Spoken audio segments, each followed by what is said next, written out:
Yes. Hello, everybody, and welcome to the Drexel Free Thought Society podcast. We apologize for starting slightly late, but we expected more people to show up, but apparently everyone's really busy just because it's almost finals week.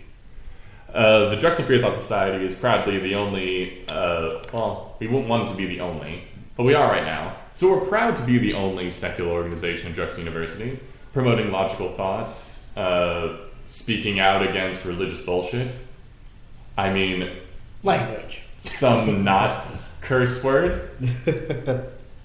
Nonsense. We hold podcasts every week. We like to talk about stuff.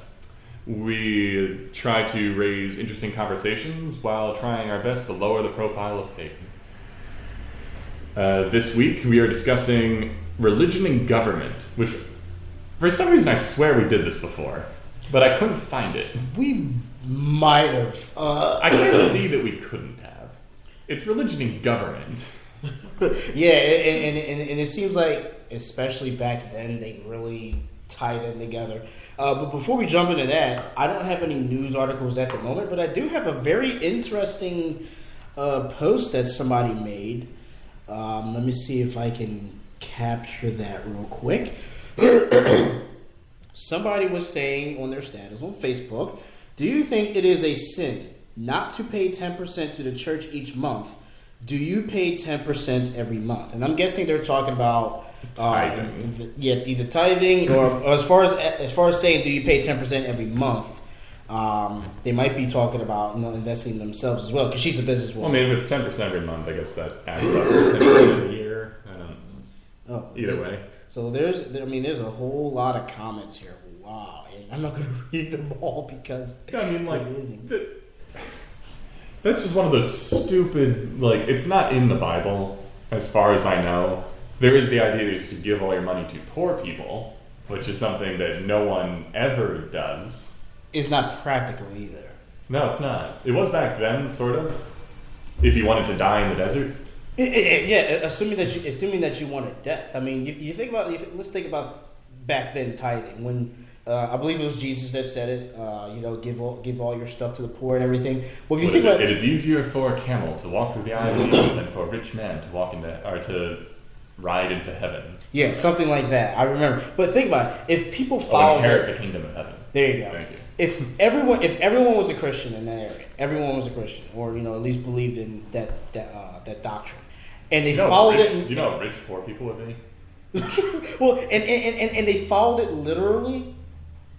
Their whole lives would be spent just giving stuff to each other and receiving stuff to each other and giving stuff to each other. Because then if you give away everything, you'll be poor, but then somebody will be giving you stuff. Now they say, I have a whole bunch of stuff. Now I got to give it away. You'll be giving it to the poor. And this would be an endless cycle of nonsense if you took it literally.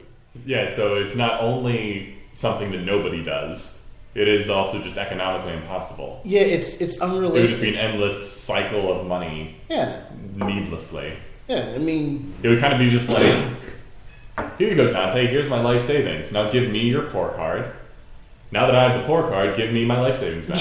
It's Indian give or take and all this other stuff. No, we're exchanging poverty for large sums of money. And then, then the economics of America would change, and poverty would actually be a source of income. Ugh. Mindception. I don't even know how I'm going with this anymore. Well, I'm gonna. No, back to tithing. Yeah. As far as I know, it's not in the Bible. Feel free, internet people, to completely correct me. And by the way, if you want to comment on the live show, you can just join us at Spreaker. Just look for Free Thought Radio. But if you didn't know that, you wouldn't have heard that message anyway, so never mind. But also, you can email us at drexfreethought@gmail.com. You can Facebook us. You can Twitter us. You can make an account on our website at drexelfreethought.org and leave comments there if you want. But either way, let us know what you think, and during the second half of the show, starting at 6:30, you can actually call us in by getting on our Skype account at Drexel Free Thought. Anyway, so back to tithing. The entire idea is just so completely transparent. It's selfish. No, it's selfish and it's just so obvious. It's like, let's see. I have a giant captive audience. I'm going to tell them all to put $1 in the box. Mm-hmm. Consistently. Because Jesus wants you to. Hello. Steve, you've returned to us. We do have a new member here. those coming in. We're temporarily talking about. Well, this is our article for today. We're talking about tithing the church, and if it's a sin to not give 10% to the church. I thought we were talking about church and we are, but we are. But this is our quote unquote news article for today. Oh, I have a few news articles. I have a few actual news articles. Oh, okay. But just real quick, I want to point out some of these comments that we have. Somebody said, "I don't even go to church, but I'm 100% blessed by God, and I know for a fact I don't believe going to church will stop my blessings." One person just flat out said, "No, churches are a scam." 1% anything God tells us in His Word to do, and we don't do it, is a sin. All right, point out where tithing is in His Word. Find where the Pope is in the Bible. One person said, "God doesn't want money; He wants love to be shared, people to care, etc." It's the church that wants the money. It's like so. All I heard from there is the church endorses forced hugging. And my cousin, she replied to this. She said, "I thought religion was about love, prosperity, honor, and faith, not how much money you need to give." Huh? Which religion is she talking about? Not Christianity. Christianity is about guilt, violence, and apparently like child molestation. Under the guise of prosperity, love, honor, and faith? Because like Protestants can get married and stuff, so. I don't think it's entirely just sexual repression. Oh, I've never been so pent up that I'm just like, you know what? I'm gonna go molest little some boy. children. Yeah, that never crossed my mind. Actually, you're gonna like this one. I think someone here is actually supporting tithing. This person says the whole, in capital letters, the whole Bible is still applicable to your life. That's why the Old and New Testament are there. Yes, some things change a little from old to new, but it's still relevant. The Bible talks abundantly about giving the first of your harvest and tithing, and gives promises for your faithfulness. And although you may still be blessed because God doesn't treat us how we deserve to be treated, because God doesn't treat us how we deserve to be treated, He is still faithful in that way, but you're not nearly as blessed as you could be. And why wouldn't you want all He has for you? Tithing isn't about you. You want God's blessings, but won't give God His due. Very one-sided and selfish, in my opinion. Well, giving money is different from giving food, though. I know. I was about to say it's like since when is 10% of your gross income equivalent to your? So God is in the economics now. It's like the church and whose income?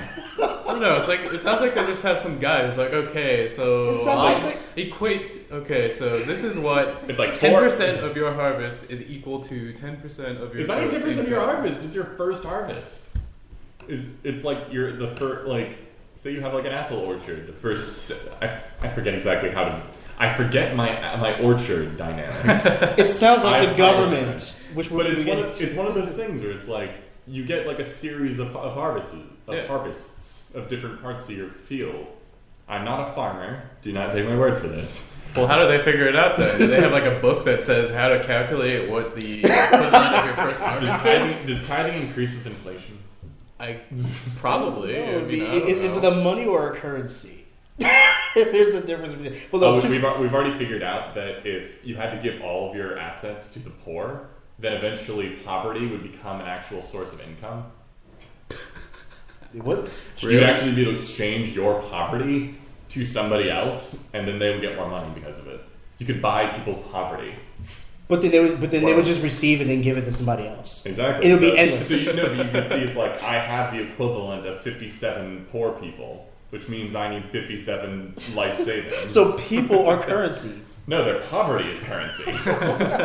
Well, like two more comments. One person says, "Well, Selena," he's addressing my cousin, "giving tithes is just God's way of testing our faith, sowing a seed and believing wholeheartedly that He's going to return our seed times 10."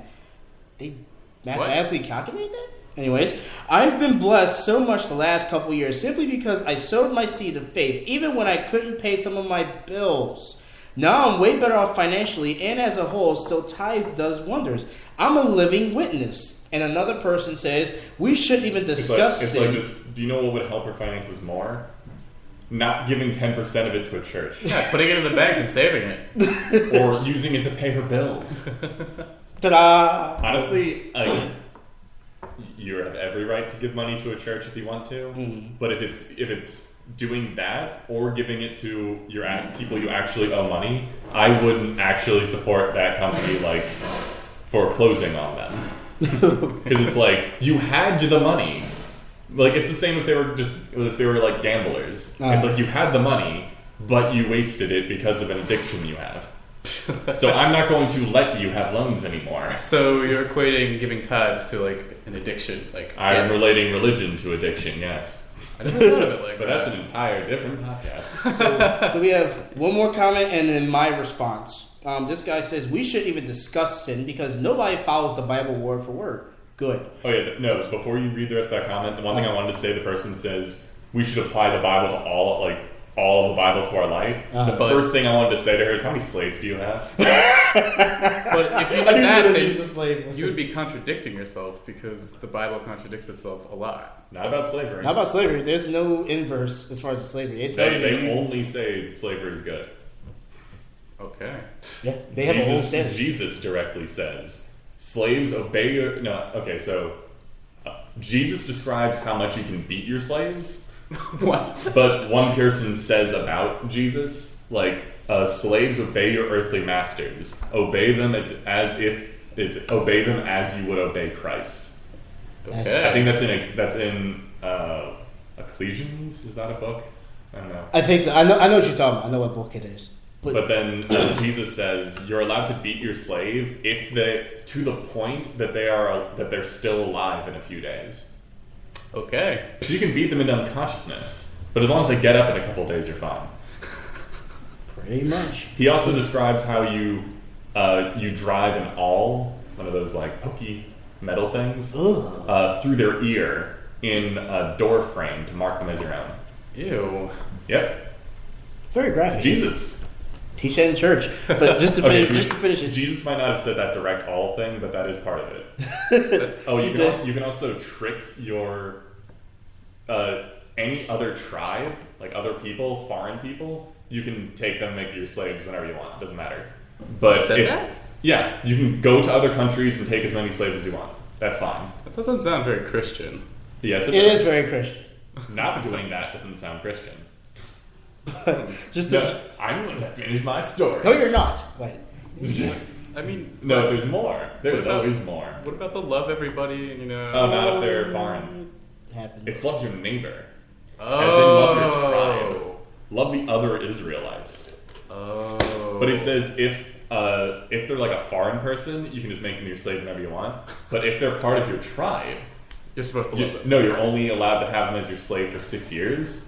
Oh. Unless you get them a wife. Then you can have them be your slave forever. Okay. Because you own the wife, is the idea.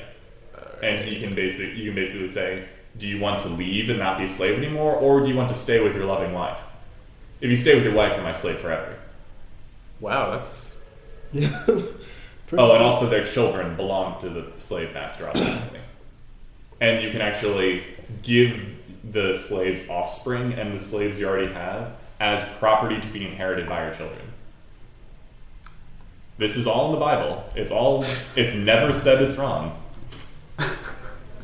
The first slave ship that brought slaves from Africa, the boat, was named My Good Ship Jesus. Yeah. There's even more history beyond that, but oh, jeez. Anyway. But yeah, this final comment here, which is funny, we shouldn't even discuss sin because nobody follows the Bible word for word. It's in human nature.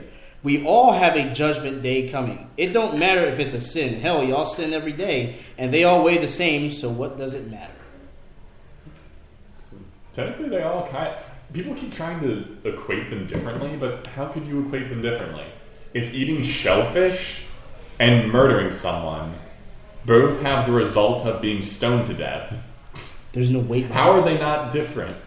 I don't know. I mean, I always thought that the church said that some sins were like worse than others. Like, well, yeah, but like, how is one stoning to death worse than the other stoning to death? Good point. I mean, if one was like 50 lashes and the other was stoning to death, you could kind of make an equivalency there. That's just... Wow, I really don't know a lot about the Bible, as much as I thought. You officially know more than most Christians. Okay. No, because a lot of Christian people, a lot of apologists, I should say, will say that person taking or whatever is not in the Bible. But they say indentured servitude is in the Bible, and indentured servitude is perfectly fine. First off, they're wrong, and human taking is definitely in the Bible. But away from that, indentured servitude is no better. So they're basically just trying to dress it up with They're a trying to dress nicer it up. word. They're like, but they're paying for their freedom, so they have a chance. And it's like, that's still not cool. Yeah, especially because indentured servitude would just be like, yeah, you have to pay for you have to pay for the water you drink, where you live. You also have to pay for your food. So it's like 8 cents a day. It's like, we're going to pay you, will but you're going to literally- buy. We're going to use it's like, the money. It's like, yeah, you'll literally never pay yourself off. Which is ridiculous. But, yeah. That's tithing, guys. All right, apparently this podcast is marked as explicit. What? Who did that? Who marked this Wait. as explicit? Where did you post podcasts? Anyone who is watching this, I promise this is not explicit. Unless there's like sound capture thing and they heard me curse in the beginning. I'm sorry, Spreaker. For my foul language. Personal religion's not dead. Well, we're marked as explicit, so curse as much as you want. Okay. Hell. Damn. Crud. People are terrible. Poop. Poop, poop, poop. Shitload of fuck. Thank you, that's better. I love how you just come flat out and just say it. Actually, technically we still shouldn't because we represent Jackson. Yeah. Yeah, that's true. Out of humor, but anyways, religion and government.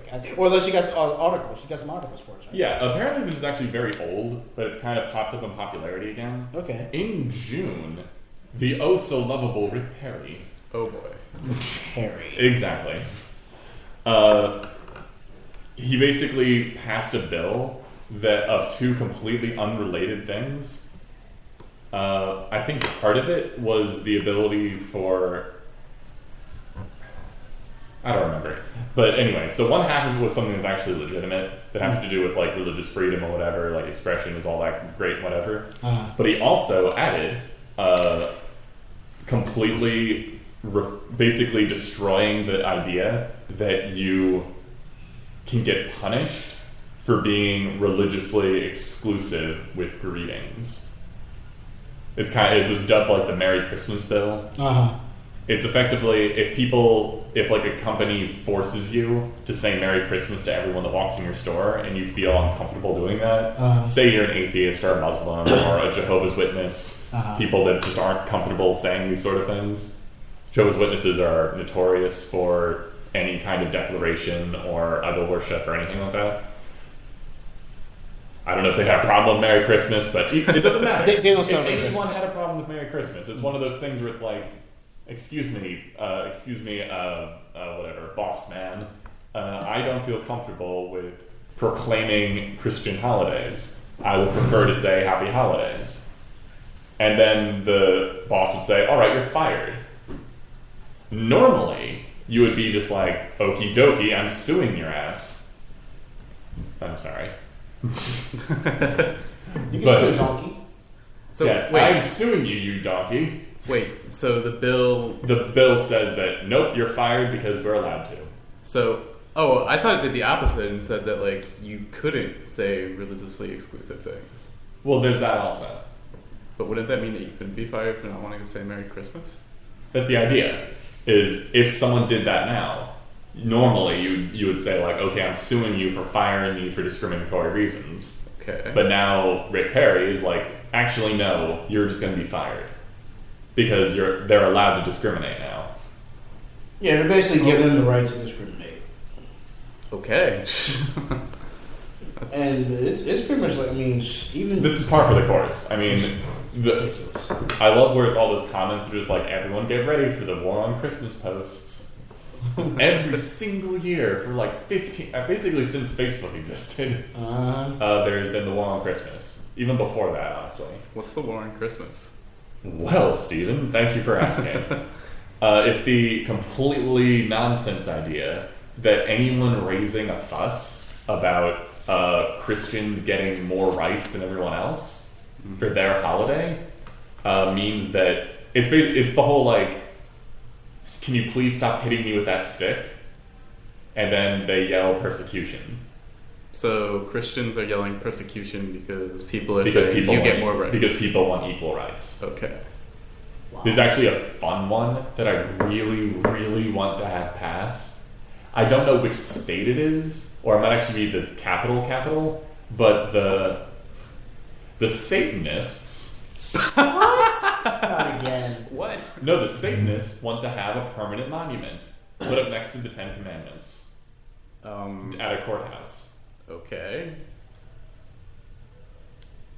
They have just as much right to be there as the Christians do. I say go ahead.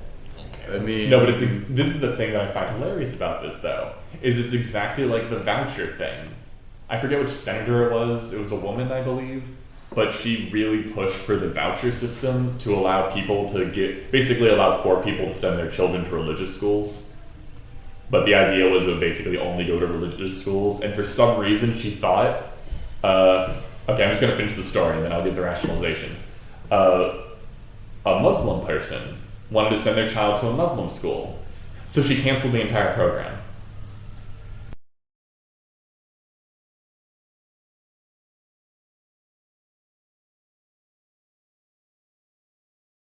So it's exactly the same nonsense. It's just like, oh, so you're going to use... It's like, we're going to use our religious freedom rights and our grandfather clauses and all this stuff to make sure that this wonderful monument to our Lord and Savior is on public land. And then the Satanists are like, all right, we want to do that too. And then they'll just be like, Because, like, how are they going to argue it? There's no way they can argue this without going... They're like, but it's wrong because they worship the wickedness. Have you actually read, like, the Church of Satanism? It's not actually that bad. There's a lot of hedonism, but so... There's a lot of it in Christianity. It just doesn't Yeah, get there's noticed. there's a lot of hedonism in Christianity. It's just blanketed with unrelenting guilt. Golden calf. I gotta watch that part again. But yeah, it's so ridiculous, and I want this... This is the only time I'll probably ever say this. I really want the Satanists to win. It would be so fantastic. I actually want to see what would happen. I just hope it doesn't turn into bloodshed. Probably It won't turn would. into bloodshed. The monument would probably get vandalized a lot. It probably will, but so might add to their street cred. Yeah, okay. Wow. Just God hates No, but you. it's gonna be like, oh, we find it offensive. You should take it down. All right, I find the Ten Commandments offensive. Take it down. Meanwhile, an atheist sneaks in and puts his own monument down.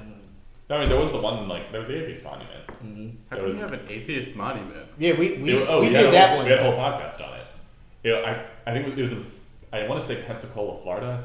I know it's in Florida, but I forget exactly. I just where. know Ray Comfort was doing his little tap dance thing on it. No, that was the other guy. I mean, what's his name? The other psycho. It's not Kent Hovind. It's Eric Hovind. Yeah, Eric Hovind. Yeah. Doesn't that contradict the entire point of like? No, the atheism? idea was like, it was a bench. They built a bench, Oh. and it had a bunch of like, it was like inscribed a bunch of quotations from the founding fathers. Oh, okay. It was an atheist monument, and the idea was you can sit and think. And of course, Eric Hovind jumps up on top of it and starts preaching. I love how we kind of segued into our topic, anyways. But do you know what's fantastic? Dusty from the Cult of Dusty, a YouTuber I particularly enjoy, went there, openly called them terrorists literally because they were there inciting terror in like Called the Hovind guys, too? Yeah, they were inciting terror in children, which I think by definition is considered terrorism. And they left. He called them terrorists and they left. No, he said more than that. Oh. But the idea is, and honestly, like, I am extremely for reasoned discussion, debates, and scientific evidence as a primary way to come to conclusions. But when people are up on a pedestal screaming and saying that innocent people should roast in a fire of hell, the response should be anger and ridicule. A Christian person said that? No, that's what I'm saying. Oh, I'm sorry, yes. Lots of Christian people say that if you are sinners and you should rot in a fiery hell. But I thought it was all about forgiveness. There is You no don't pay much forgiveness. attention to Christianity, do you? Well, Not really, no, but I thought it was about unconditional forgiveness and, Well, there is unconditional forgiveness, which is the great. I'm going to immediately do Godwin's law. Oh no, here he goes. boy. All of the people in the Catholic army of Hitler Yeah. will go to heaven. Because they thought what they were doing was godly ordained and they asked forgiveness often. All the unrepentant Jews will go to hell. Okay. Because they didn't accept Jesus. This is an abominable religion. So Hitler, if he repented, could go to heaven. Hitler is a Easily. good guy, according to the Bible. Yeah. Whoa. Not an atheist, people. Hitler was not an atheist. On all of their belt buckles, what said in "God is with us" in German. Yeah, Jeez. I think it was "God is with us." It's something in God related in German. I thought Hitler didn't like the Catholics, though. I thought he tried to The Catholic Church helped funnel Nazis into Africa as the war was waning. Oh. Well, then that's another thing I didn't thought. I think one of the popes did help save a whole bunch of Jewish people. But I forget which one. Either way, They made a movie out of that, I think, but I don't think he was a pope, though. it's like Schindler's not. List? Yeah. Yeah. I think no, not all religious people are automatically evil, but it's so bad that I have to preface that. But the religion is. It starts with a foundation of you are unworthy to be alive. Being alive is an incredible gift of God, and you have to constantly apologize and thank God for it. And that's basically what heaven is all about. When you die, you don't sit up on a cloud and play a harp. No, you thank God for all eternity. You actually bow in submission to God for all eternity. That's what heaven is like. Which sounds a lot like hell. Because that's all you're doing. Wait, so it's not like they portray it in pop culture where It's not a cloud. It's Yeah, not a harp. If you actually read what the Bible says about heaven, You're first not- off, it's kind of badass in a way, because angels are badass. A seraph, the highest order of angel, is a giant flying eye with 7 wings. What? A cherub, like the little cute babies, Yeah. is actually a combination of a lion, a hawk, and a man's head, all fused together that swirls around screaming. In other words, it's a chimera. Nothing that's portrayed is at all. Those are artist renditions. Well, I guess a little, cute baby has more appeal than like a chimera monster. I want to see the chimera. I would have preferred a chimera. awesome. Make instead of the cherub Cupid, like the cute little. I want a screaming man hawk lion shooting lasers of love at me. Lasers of God's love. That's what I want. Not a creepy nude pervert throwing arrows at me. I find that unsettling. I would too. No, but this is one of the reasons that religion getting tied up with government is so necessary for them, and it's so evil. Because the only reason to believe in any of this stuff is because people tell you should. And when you have the government basically telling us every time you hand someone $5 that God is with you and God exists, then you have a much better chance of actually believing it.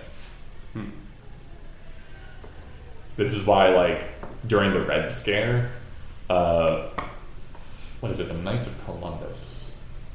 Was it Knights I'm going to say the Knights of Columbus, but it might have been a different group of people. They basically said, hey, do you want to make us much stronger as a nation? If we put in God, we trust on all the money. Wait, that wasn't on the money till before?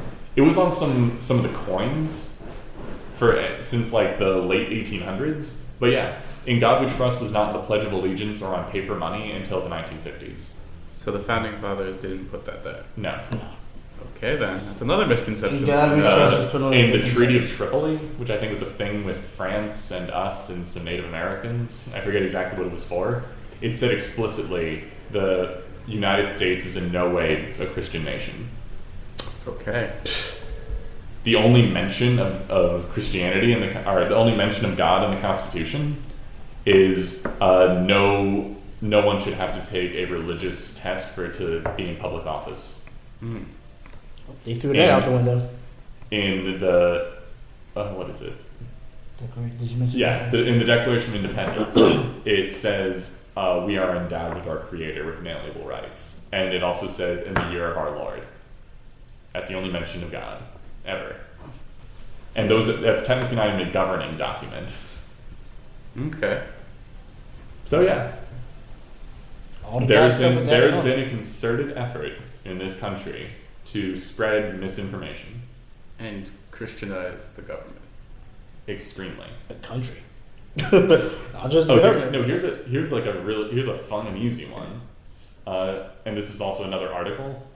There's an abortion deal going up. I think it was this past week, where women who are seeking abortions I keep forgetting the state. I am so sorry. Texas.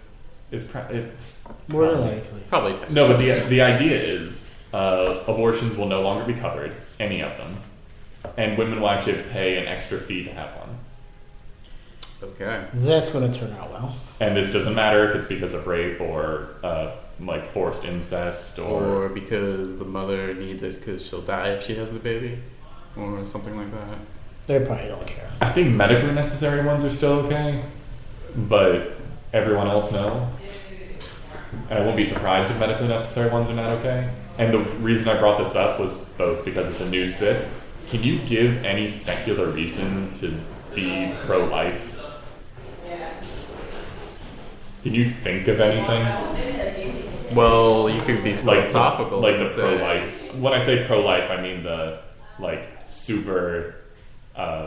What is it? An embryo is a real person, and all of that. You could be philosophical and say that the embryo has a right to life because you wouldn't want to deprive yourself of life, but.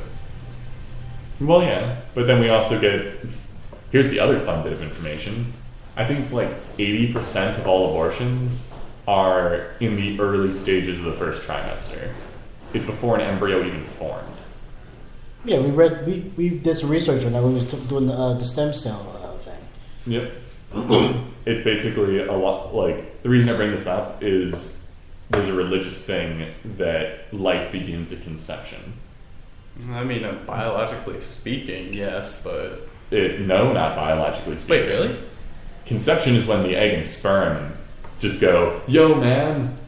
Right, but doesn't that begin the process of division and cells? I think I'm gonna gargle statistics for a second. Still a blast children. But I think 40-50% of all pregnancies, before they even get to an embryo stage, auto abort. Wait, what? Yeah.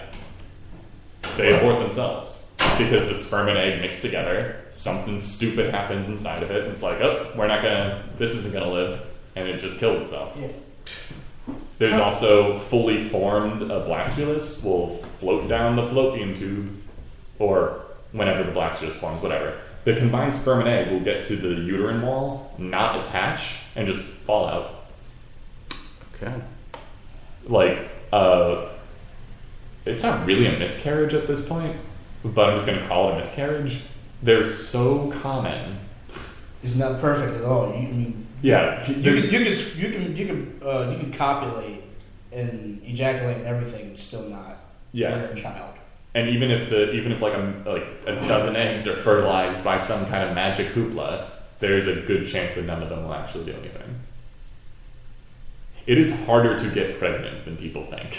So then why is everyone all gung-ho and saying, oh, you should wait until you're married, otherwise you'll get pregnant, and yada, yada, yada.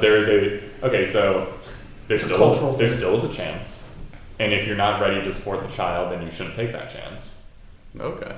So there are legitimate reasons, like financial, emotional, and whatever. A lot of people don't think being about a parent is not that easy. Yeah, I could okay. They never think about that too. It's definitely a good idea to wait until you both are very ready to have a child before you actually try to have a child. And before that, have as much sex as you want. Just don't do it. Just be smart about it. You know, that's how I look at it. If you're gonna have sex, be smart about it. But just know that there are repercussions for having sex. Okay. Yeah, and that's perfectly fine. Like, whatever. Have as much sex as you want. Just don't be an idiot. But we're asking for too much. Yeah. I mean, you're on a college campus. I mean, have sex and be smart. That you can't do both. I've tried to also do calculus. It just doesn't work. Anyway. So yeah, there's several things. For religion to flourish, you need a lot of gullible, stupid people, and a lot of people in authority. And a They vehicle. can tell them what to do. And a vehicle for it to travel. And that vehicle sometimes is government. The vehicle can be government. The vehicle is the internet. The vehicle is the guise of education. And in some weird cases, sometimes religion usurps the government. In some societies, way back when, and probably now, but definitely way back when, especially in Europe, the government had to consult with the church. Yeah, to make any decisions. Yeah, Right, you had all those struggles between the kings and the pope. And It's like I know that's a very silly. Dark Ages. I know it's a really silly example, but it's one that we could probably all get really quickly. 300. You had to consult with the ancient pagan god people before you were allowed to declare a war. And they said, nope, not allowed. So we had to cheat. But that's not really historically accurate, but that's a good example. It's that sort of thinking that was really prevalent in the past. And right now, apparently. Because, what's the guy's name that was found doing cocaine with a male prostitute? What's his name? I know it. I love opening it like that, because that just is great. Yeah, I know what you're talking about. He was the leader of one of the largest mega churches in Texas, and had it was either daily or weekly conferences with President George W. Bush. Whoa. I'm guessing he also preached against homosexuality. Oh yeah. Very feverishly. Was that Hogan? What is his name? Hold on, I don't remember his name. I know you're Well, talking how could people be such hypocrites, though? I mean, All you have to do is ask for forgiveness. Oh. And then it all goes away. Remember, sin for 6 days except for Sunday. Okay. There's a whole series of podcasts we can have, and we have, on the idea of the immorality of Christianity. And I think one of the big things is being able to get away with anything you want without having to feel any consequences for your actions. Get out of jail free card each time. Oops, I shouldn't have beat up those people. God, can you forgive me? Sure, okay. And go do it again. But don't you have to be truly sorry to be forgiven? You can be. And you totally, it's like, I'm not saying that people aren't seeking forgiveness. Okay, so this is the thing. I want to be very clear when I say that most Christians are not bad people. They're just, I don't even want to say this. It's like they have a problem that needs to be fixed. Like, they've been misled, they're effectively sick. Damn. You never put that. And so they have a problem, it needs to be fixed, it causes them harm. That's what I'm trying to say. They're victims of their religion. So Christianity kind of victimizes you? From the moment you're born. Oh yeah, you're a sinner the moment you're... Because you were conceived because of sex, which is a sin, sort of. Original sin. It's that whole deal. Every baby is a sin. Like, the one excuse they like to use. I know we're going off on a tangent here, but let me just say. They talk about, how a child will reach out and try to grab things that doesn't belong to them. They'll say, yeah, look, the baby's a sinner. He's trying to steal stuff. Okay. Or when a baby, sometimes they swing at you and they hit you. They're like, look, he's baby's violent, sinner. They use those excuses. The baby, it doesn't know any better. They don't care. They think that the baby should already have the morality in them, but the baby is already a sinner because it's trying to steal and it's trying to swipe at you. Don't they know anything about physical brain development? No. The religion. And if they do, they try very hard to make sure no one else knows about it. They'll justify the religion before they'll justify the facts. It's like, why do you think there's such a concerted effort to stamp out evolution? And evolution Is it because it makes people question things? Yes. Yes, absolutely. Do you know the fable of the Doubting Thomas? No. The Doubting Thomas. I don't know the entire story, but the idea is, quite frankly, it's just like, Dante came up to me one day and said that God was totally real. And I was like, I don't know about that, Dante. That doesn't seem to make a whole lot of sense. I'm pretty sure that I'm going to have to need some evidence to prove that God actually exists. And then, of course, God appears miraculously in front of the Doubting Thomas. And then he's just like, oh, there you go. I guess I was wrong. The idea is doubt is wrong. You should feel bad about it. And God totally exists. Okay. And the only reason you don't know that is because you haven't tried hard enough. Don't they say that you can't... Oh, that, like... his existence undermines faith and stuff. And... The idea is, like, I keep telling people this. It's like, people say, like, you can only believe in God if you let yourself believe, or if, like, you have to want to believe. And it's just like, so you're telling me you can only believe in God if you believe in God?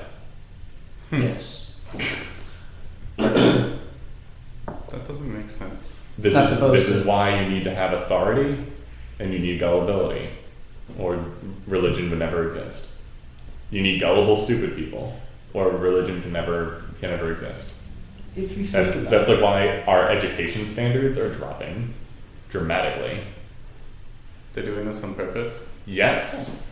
What do you think is easier to control? A person who's very well educated and questions everything, or a person who just goes over whatever you say? So you're telling me that there's some sort of conspiracy by religious people to drop education standards? Not all. Individually, yes, but not as actually gigantic organizations. Do you remember Catherine Stewart? Oh. Catherine Stewart came onto the show once and gave us a great little interview. She wrote a book that's what are they called? It's the Good News Club. Good News Club. Good News Club is a national organization trying to put Christian propaganda clubs in all public schools. Isn't the government mandated somewhere? I don't think it's government mandated. But the idea is if any school says, you know what, we're not really comfortable with you coming into our school and preaching to children, because they actually go into the school, preach to the children, bribe them with candy to go and enlist their other friends to drag them to this club. It's not funny. Children ran to their parents crying because they said a teacher at school said I was going to burn in hell. Oh. The hell? And the thing is, you can't get rid of them. They have an army of lawyers. And they basically goes, let them stay or you have to close all after school programs. Catherine Stewart went to the International Good News Club Federation meeting, whatever you call it, and they expressly said, our purpose of doing this is to shut down all public schools. Okay. Wow. Texas is the largest buyer of textbooks in the country. And because of that, they basically control all textbook standards. Which is scary. Every single year, there has to be a giant fight over whether or not evolution is in textbooks. Ugh. I think one year they removed Thomas Jefferson. What? Why? Because he created the Jefferson Bible. He removed all of the divinity of Christ. And he was a scientist. And he wrote all extensively on the separation of church and state. Okay. And instead of him, they put in like some religious figure that was mildly significant that no one really knows about. And they hyped him up like crazy. So yes, there is a conspiracy and it's actually happening. I'm scared. Yes, it is. This is one of the reasons that this club exists, is to spread this information to you people. I'm yelling at the internet. Want to know what's the worst part about the idea of religion? You better say really fast because we have to take a break in 30 seconds. Ooh, we'll talk about it later then. All right, so Dante's amazing secrets will be told in the next 15 minutes. Thank you everyone for joining us in approximately 15 minutes. Actually, I think we'll start again at 6:30, so in about 10 minutes. Thank you all for joining us. This has been a very pleasant talk. Remember, in the second half of the show, you guys can call in, message us, do all sorts of fancy nonsense. We'll try to find some more news stories or just talk nonsensically about the craziness of religion. Have a lovely day for 10 minutes. Bye-bye. Ha!